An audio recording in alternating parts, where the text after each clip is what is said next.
আসিস না, পথ ছাড় বলছি। পথ ছাড়বো? তোর সে আশায় ঘুরে বালি, এখন তো তুই আমার খাবার হবি। তোকে গিলে খাবো আমি, আর তুই পথের আশা করছিস? হ্যাঁ করছি, যে কোনো মূল্যে আমায় যেতেই হবে।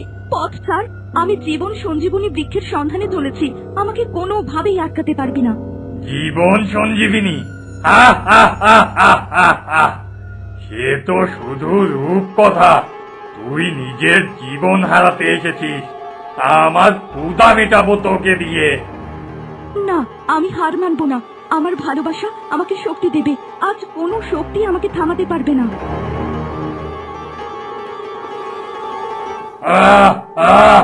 এ কি করলি? আমি যে জল সহ্য করতে পারি না। না না, এখন যে গলে পড়ে যাব আমি।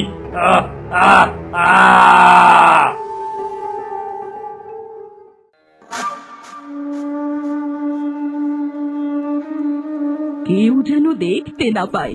কি রে, তুই আবার এসেছিস? কি চাস আবার? তোর কাজ তো শেষ করে দিয়েছি আমি। হ্যাঁ, আমি আবার এসেছি।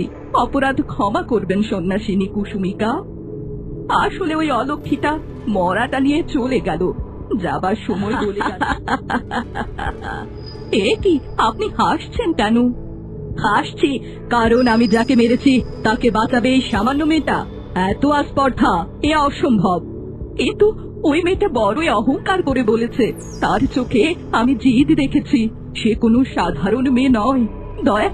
দয়া করে আপনি একবার দেখুন, খোঁজ করুন, আমার চিন্তা হচ্ছে।